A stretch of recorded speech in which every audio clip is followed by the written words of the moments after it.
चलेंगे बिस्मिल्लाहिर्रहमानिर्रहीम। Finally we are live. Screen पे बुक सबको नजर आ रही है दोस्तों?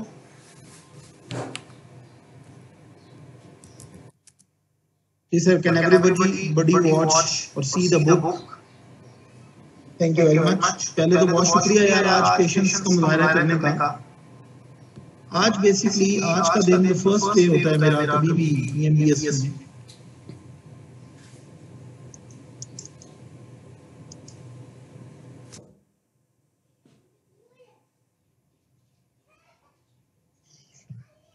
उसे आप ओरिएंटेशन कह सकते हैं। इसमें मैं आपके साथ बेसिकली कुछ बुनियादी बातें डिस्कस करूंगा। नंबर 1 तो ऑब्वियसली मैं आपके साथ आज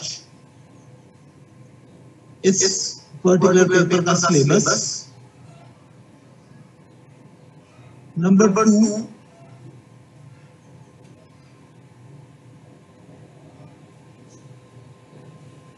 इस पर्टिकुलर पेपर की जो टीचिंग मेथोडोलॉजी है वो डिस्कस करूंगा कि हमने इसको किस तरीके से करना है। नंबर 3 इसके डूज, यानी क्या करके ये पेपर हम पास हो सकते हैं, और इसके डोंट्स के फेल क्यों कर होता है ये पेपर, क्या रीजंस हैं, और ताकि हम उससे बच सकें। और फिर मैं आप लोगों के जनरल क्वेश्चंस भी रिगार्डिंग दिस पेपर इंशाल्लाह कोशिश करूंगा कि एंटरटेन हो। सो दोस्तों, सबसे पहले तो सिलेबस को डिस्कस कर लूं। आपके स्क्रीन के ऊपर कंटेंट्स का एक पेज नजर आ रहा होगा आपको, और इसमें आपको 11 चैप्टर्स नजर आ रहे हैं। तो मैं चैप्टर वाइज आपको दोस्तों ब्रेकेज बताऊंगा कि सिलेबस का कौन सा पार्ट कितने चैप्टर्स पे है और उसमें से कितने मार्क्स का पेपर एक्सपेक्टेड है। तो सबसे पहले chapter number 1 and 2, management concepts and business environment. इस पार्ट ऑफ सिलेबस को कहते ही मैनेजमेंट कॉन्सेप्ट्स हैं।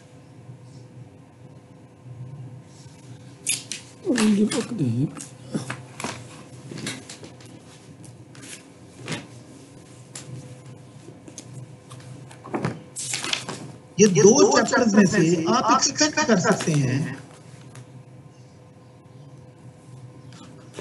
आपको पता है कि 100 मार्क्स का हमारा पेपर है, और मैं पास पेपर की टाइप भी यूज में इंशाल्लाह सारी डिस्कस करूंगा। 25 to 35 मार्क्स का पेपर। जब साथ-साथ क्वेश्चंस करना चाहें तो वो भी मेरे से चैट बॉक्स में दोस्तों कर सकते हैं। फिर आते हैं नेक्स्ट पॉइंट के ऊपर, सिलेबस के अगले पड़ाव के ऊपर, जिसके अंदर बेसिकली वंस अगेन हमारे 3 चैप्टर्स आते हैं: organisational structure, organisational chain and organisational culture. Syllabus के इस हिस्से को दोस्तों हम कहते हैं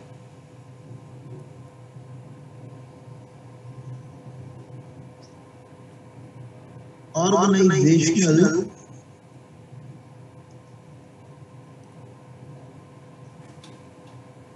प्रोसेस। और इस हिस्से में से आप एक्सपेक्ट कर सकते हैं 20 to 30 मार्क्स का पेपर। सिलेबस का थर्ड हिस्सा है दोस्तों इंडिविजुअल बिहेवियर एंड मोटिवेशन, और इसमें 2 चैप्टर्स बेसिकली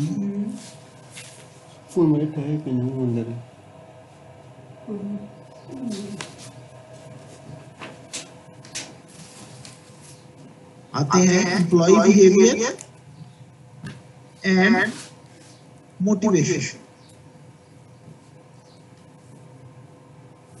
इस हिस्से का नाम है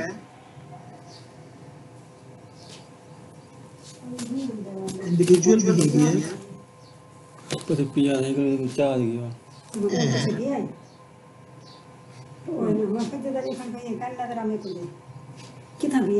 मोटिवेशन। इसमें से दोस्तों कोई ना कुछ कहना है आप 22-30 मार्क्स का पेपर एक्सपेक्ट कर सकते हैं। नेक्स्ट हिस्सा है leadership, negotiation and conflicts. 3 chapters इसमें आते हैं। चल हम दे तो चंदा के उ बाम चकी ते सीधे ना बैठ गया ना होती ला चल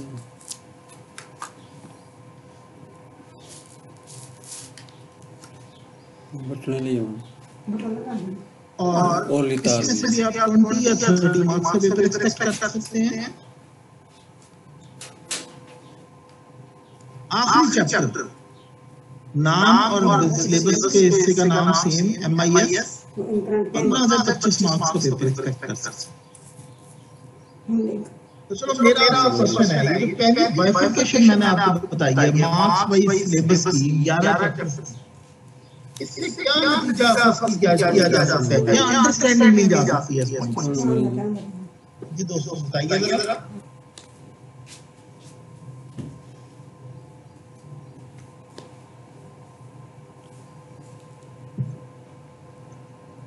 जी दोस्तों, वेटिंग फॉर योर आंसर्स। चलिए समझ में बड़ा अच्छा पॉइंट दिया उन्होंने कहा sir every chapter is important. Excellent point, यानी इसमें से पहला आउटकम है शाबाश ब्लूटूथ मोड कि भाई सिलेक्टिव स्टडी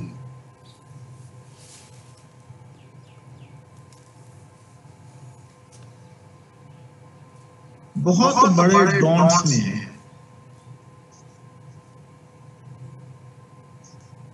ये काम हम ना कर सकते हैं, ना हमने करना है।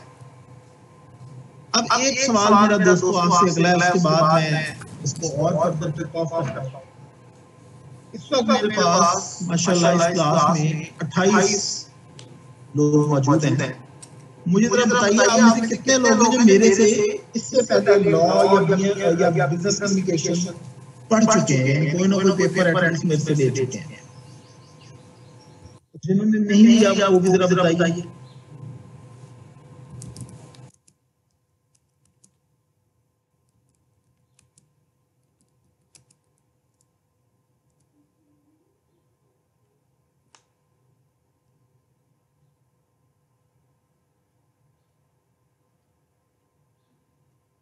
चले जी, कुछ दोस्त ऐसे हैं जो अभी फर्स्ट टाइम पढ़ रहे हैं। कुछ ये सवाल मैं इसलिए पढ़ रहा हूँ, सॉरी पूछ रहा था कि जिन लोगों ने पहले में से पढ़ रखे हैं 2 पेपर, उन्हें एक बात पता है कि मेरा तरीकेकार किस तरीके से चलता है। जो नए आए हैं उनको ही बताता हूँ, और BMBS में भी कुछ ज्यादा चेंज नहीं होने वाला। दोस्तों ये जो 11 चैप्टर्स है ना, इनको समझना है कि ये 11 पेपर, ये समझो BMBS एक पेपर है, ये 11 छोटे पेपर है। और मेरा तरीकेकार हमेशा से ये रहा है कि लेट्स अज्यूम हम सबसे पहले स्टार्ट करेंगे चैप्टर 1 से। चैप्टर 1 की प्रैक्टिस करेंगे। प्रैक्टिस से मेरी मुराद है एग्जाम क्वेश्चंस, और फिर इसका टेस्ट होगा। इसी तरह फिर चैप्टर 2 प्रैक्टिस, और फिर टेस्ट। और वंस ये 11 चैप्टर्स के टेस्ट हो जाएंगे तो फिर सेशन एंड टेस्ट इसके बाद होंगे।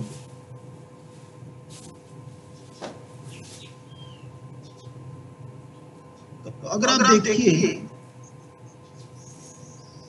तो ऑलमोस्ट 11 पहले और बाद में 8 या 9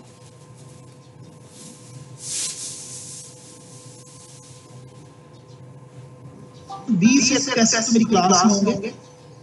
and they are other than the mid term and मॉक्स।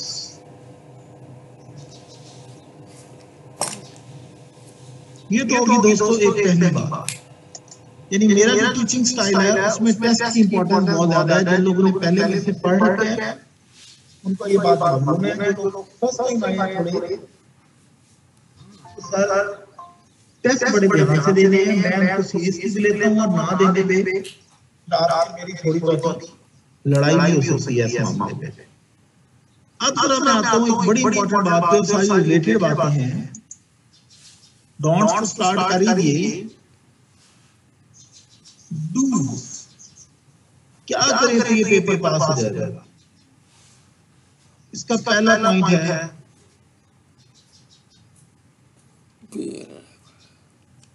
बीएमबीएस को शायद हर रोज नहीं होंगी बेटे, वो आपको भी समझ में आ जाएगी क्यों।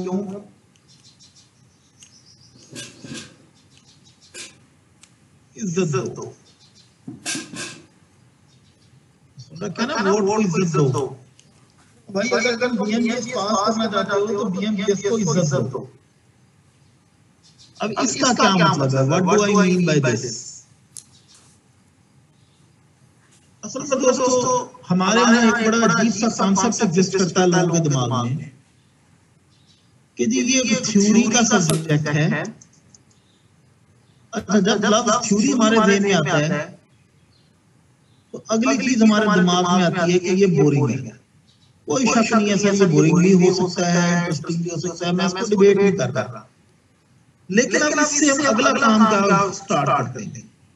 मैं जरा कंपेयर करके बता दूं। लेट्स से मैं एक स्टूडेंट क्या 1 पढ़ रहा था या क्या 5 पढ़ रहा था बीएमबीएस के साथ, जो कि न्यूमेरिकल सब्जेक्ट है, प्रीडोमिनेंटली, और उसमें वो एक टॉपिक पढ़ता है या पढ़ती है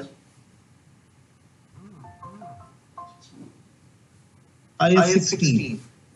अब उसका प्रोसेस क्या होगा? वो टॉपिक पढ़ेगा या पढ़ेगी, क्लास में कुछ एग्जाम्पल सॉल्व करेंगे, घर के लिए क्वेश्चंस मिलेंगे, वो क्वेश्चन सॉल्व करेंगे,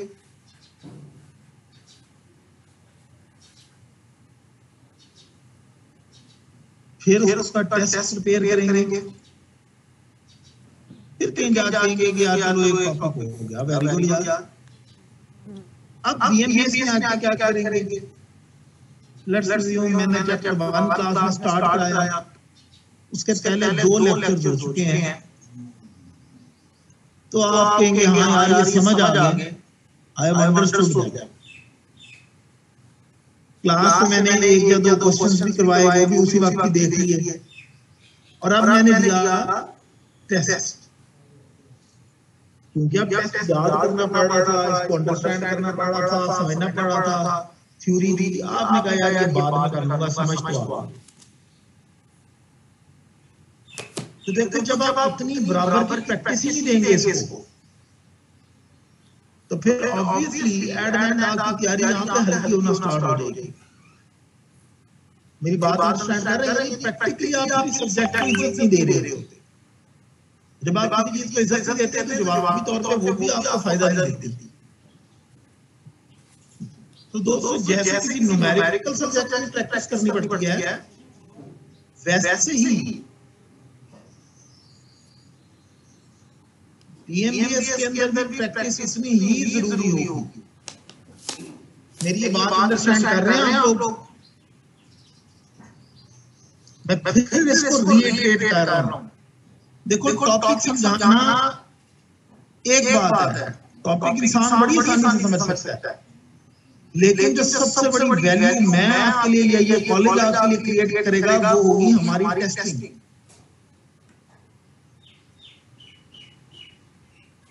कांस्टेंट टेस्टिंग चैप्टर वाइज, जो कि नॉर्मली मैं आपको बता रहा हूं मेजॉरिटी जगहों पे नहीं होती बीएमबीएस की इतनी जितनी मैं इंशाल्लाह करवाऊंगा। अपने सीनियर स्टूडेंट से आप इसके बारे में पूछ सकते हैं।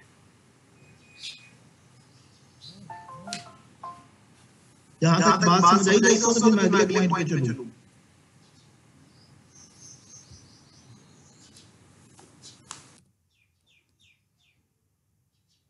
अगला पॉइंट समवट रिलेटेड भी है, पास पेपर्स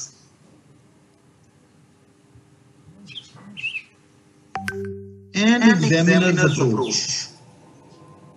इस बात पे तो गाए बगाए इस पूरे इंशाल्लाह सिलेबस में आप सबसे बात होती रहेगी, लेकिन आज इसको थोड़ा सा डिस्कस करना बड़ा जरूरी है। देखिए ट्रेडिशनली बीएमबीएस के अंदर दो तरह के क्वेश्चन आया करते थे। मैं पास जमाने की बात कर रहा हूं। एक होता था straight forward question,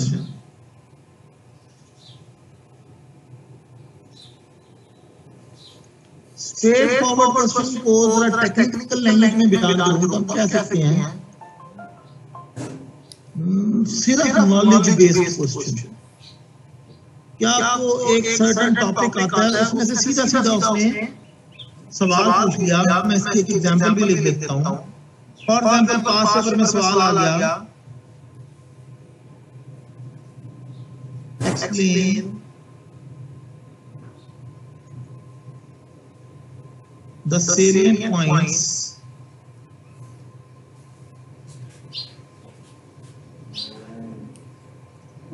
of Maslow's, ये क्राइटेरिया है थ्योरी। लेट्स assume 10 नंबर का सवाल पूछ लिया, जिस बंदे को टॉपिक याद है उसने धड़ाधड़ टॉपिक लिख लिया, उसको नंबर मिल जाएंगे। एक दूसरी टाइप का क्वेश्चन भी आता था अभी भी, यानी जो आता है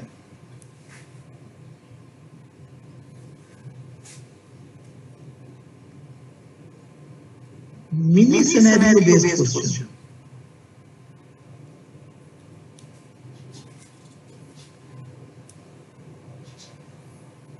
यानी एक छोटा सा सिनेरियो दे दिया जाए और फिर उसमें से सवाल किया जाए। इसकी भी अभी एक एग्जांपल बना लेते हैं। सेम टॉपिक पे अगर मैं सिनेरियो बेस्ड क्वेश्चन बनाऊं तो मैं लिखूं mister Arsalan Arif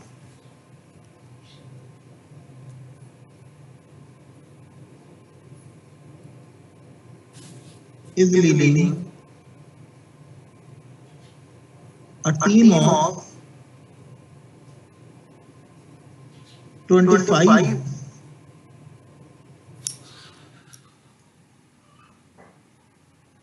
management students in a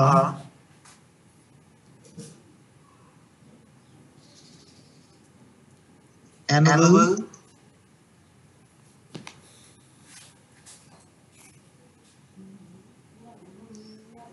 management competition.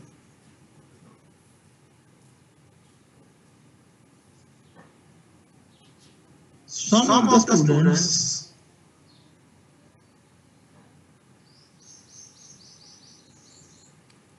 are very excited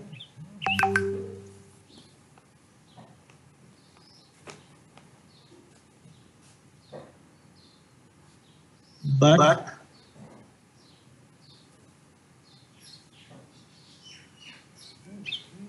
there are some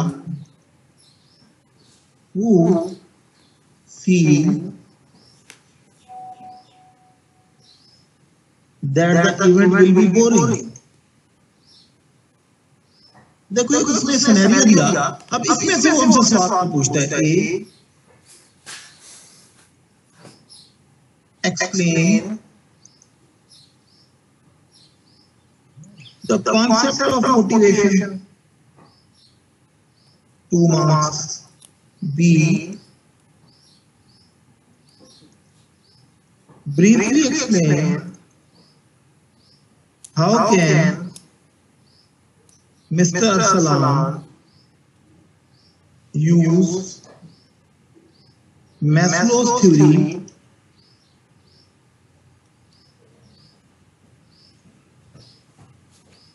to motivate his students. 8 marks. अब देखो 10 ही नंबर का सवाल है, सेम टॉपिक पे से है, लेकिन ये सवाल किसके ऊपर बेस्ड है? एक मिनी सिनेरियो पे। और ये हमसे नॉलेज बेस सिर्फ नहीं मांग रहा है, ये हमसे तो एप्लीकेशन ज्यादा मांग रहा है।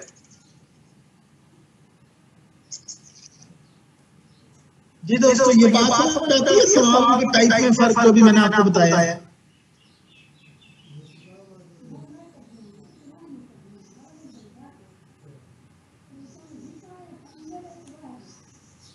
अच्छा अब दोस्तों बात ये है कि जो चेंज आया ना एग्जामिनर के स्टाइल में, एक जमाने तक ये नॉलेज बेस्ड क्वेश्चन जो है ना समझ लो 100 में से 50 to 60 मार्क्स के आते थे।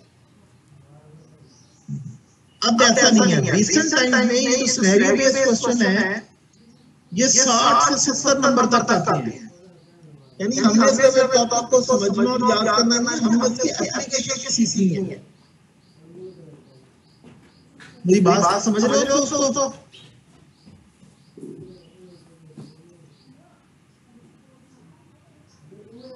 तो देखो मैंने कहा कि हमने पास होने के लिए क्या करना है भाई, एक तो इसकी प्रैक्टिस करनी है, साथ साथ टेस्टिंग करनी है, मुख्तलिफ तरह के सवालों की टाइप। और एक मैं गारंटी देता हूं इंशाल्लाह अल्लाह बेहतर जानता है, मेरे सारे टेस्ट अच्छी तरीके से करके जाओ।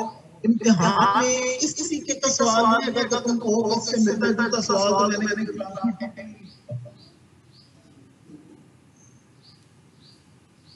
यानी वो एमसीक्यूज के टाइप के क्वेश्चंस भी मैं आपको करवा के भेजूंगा इंशाल्लाह, मल्टीपल सिनेरियो भी करवा के भेजूंगा। आई विल मतलब ट्राई कि हर तरह का क्वेश्चन आपके हाथ से निकल के गया हो इंशाल्लाह।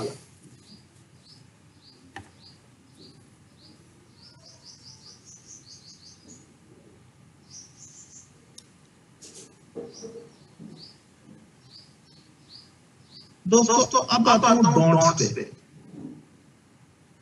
वारिस पूछ सकता है, यानी एक ऐसा सवाल आ सकता है, जरूरी नहीं है कि हर बार एमसीक्यू पूछे, किसी अटेम्प्ट में उसका मूड आ गया तो 3-4 एमसीक्यू पूछ लेगा।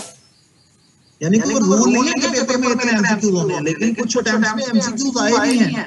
मेरे भी टेस्ट में कई बार एमसीक्यू आ जाते हैं। अब डोंट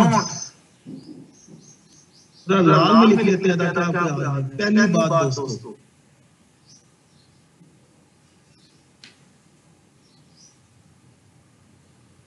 प्रोक्रेस्टिनेशन। प्रोक्रेस्टिनेशन क्या होती है? आज का काम कल पे छोड़ना, यानी डिलेइंग टैक्टिक्स। स्टूडेंट्स बड़े करते हैं, मैं आपको बताता हूं किस तरीके का डिले करते हैं। चैप्टर 1 में पढ़ा रहा हूं, पढ़ते जा रहे हैं, टेस्ट की बारी आई, उन्होंने तैयार नहीं किया चैप्टर 1। जब तैयार नहीं किया ना, टेस्ट देने का दिल नहीं किया, तो उन्होंने कहा अच्छा यार ये बाद में कर लेंगे। अब चैप्टर 1 बड़ा चैप्टर है, उतने में चैप्टर 2 मुकम्मल होने को आ रहा है, इसको भी कहा चले नहीं बाद में कर लेंगे। जब तक चैप्टर 2 खत्म हुआ, देखो 25 नंबर का पेपर मैं पढ़ा चुका हूं और उन्होंने दोनों की तैयारी नहीं की हुई। तो अब आपको टारगेट बनाते हैं कि यार अब जब पहला मौका आना है ना यार, उस वक्त कहा के पढ़ूंगा, पहले 5 या 6 चैप्टर उस वक्त तैयार कर। चलो अब जब मौका आता है, इसमें देखो चैप्टर 3, 4, 5 के टेस्ट तो उसने बिल्कुल ही फारिग करा दिए। जब मौका 3 को और पढ़ने बैठे उसने कहा यार अब तो 5-6 चैप्टर बड़े मुश्किल हो रहे हैं। तो उसने अपने आप को तसल्ली की, 1 या 2 चैप्टर तैयार करके कि अच्छा मैंने 40 नंबर तैयार किए हैं, मौक में 40 नंबर का दिया था, इसमें से मेरे 25 नंबर आ गए, मैं तो बड़ा अच्छा तैयारी कर रहा हूं। या कईयों ने इतना भी नहीं किया होता। जब मौक के बाद भी अगले चैप्टर स्टार्ट होते हैं, 7 भी बड़ा चैप्टर है, 8 भी बड़ा चैप्टर है। अब वो कहते हैं अच्छा यार एक ही बार सेशन एंड टेस्टिंग में ना तैयारी करूंगा। समझ में ये सारे टॉपिक्स है, मैं सिर्फ याद ही करने हैं। सेशन एंड टेस्टिंग की बारी भी आते हैं, वो कहते हैं ओहो यार असल में ये काम तो मैं बाकी एक पेपर में भी करता रहा था। तो बीएमपीएस थोड़ी आसान है, थोड़ी है, मुझे समझ है इसको जरा प्रोसेस कुछ डालता हूं मैं, टैक्स का पेपर या अपना वो दूसरा न्यूमेरिकल पेपर है उसके जरा टेस्ट ध्यान से दे दे। चलो जी, फिर जब बचते हैं ना आखिरी 30 दिन, तो वो कहता है मैं बाकी की तैयारी ज्यादा करता हूं, ये 11 चैप्टर हैं, हर 2 दिन एक चैप्टर करूंगा, तो 22 दिन में पूरी मैं बीएमपीएस उठा के मारूंगा। 8 दिन नहीं काम करता, फिर उन 22 दिनों में प्रेशर बढ़ता है, नीचे आता है, कहता है अच्छा यार 11 चैप्टर हैं, हर रोज एक चैप्टर करूंगा। उसके बाद अल्हम्दुलिल्लाह एक स्टेज ऐसे बंदे में ये भी आती है कि एक दिन में 2 चैप्टर कोई मसला ही नहीं। देखो 5.5 दिनों में मैंने बीएम उठा के मारनी, और फिर आखिरी दिनों में वो करते हैं दुआ और यूट्यूब पे जाके वीडियोस देखते हैं कि क्या कोई ऐसा तरीका है कि बीएमपीएस 7 दिनों में पास कर लिया जाए। या वो जो आपके ग्रुप्स बने हुए हैं ना सीए स्टार, उसमें लिखते हैं कि मैंने 8 दिनों में बीएमबीएस तैयार करनी है, क्या कोई मुझे इसका तरीका बता सकता है?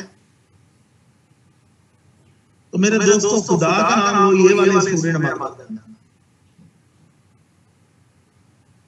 जी सर, ये समझ आता है पूरा प्रोसेस, मैंने पूरा लाइफ साइकिल बता दिया आपको। और ये स्टार्ट कहां से होता है? चैप्टर 1 से। जी भाई,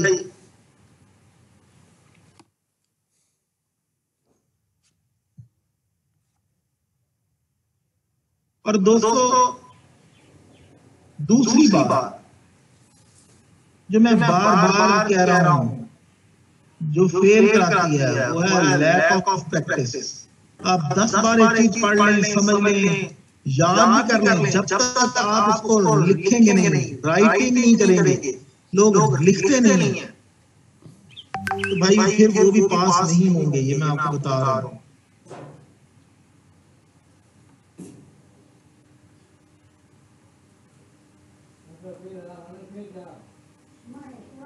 तीसरा,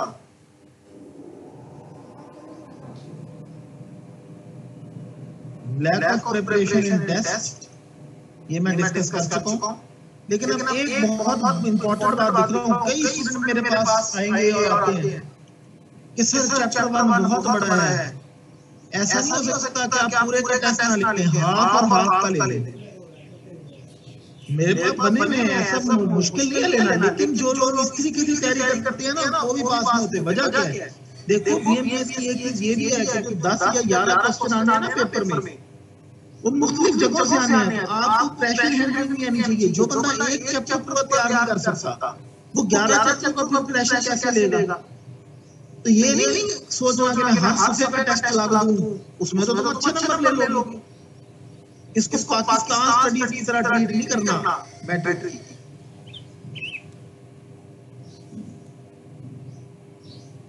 ये दोस्तों ये बात समझ आती है?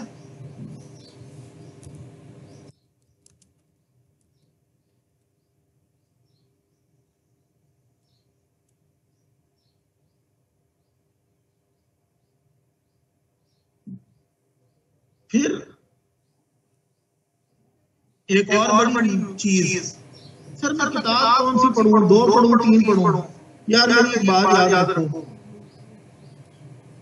कैफ का study text more than enough है। जहां इसमें एक्स्ट्रा नोट्स की जरूरत पड़ती है मैं दे देता हूं, और इसके अलावा आप किसी और की बुक पढ़ लें, जैसे आसिफ आदमी साहब की पढ़ लें, वो यही स्टडी टेक्स्ट ही है, इसमें कुछ एक्स्ट्रा नहीं हुआ। पास पेपर होते हैं वो भी अब स्टडी टेक्स्ट में इंकॉर्पोरेटेड है, मैं इंकॉर्पोरेट कर दूंगा। मेरे टेस्ट पास पेपर में से नॉर्मली नहीं बनते, खुद बनाए। तो इस बहस में, इस टेंशन में जाने की जरूरत नहीं है।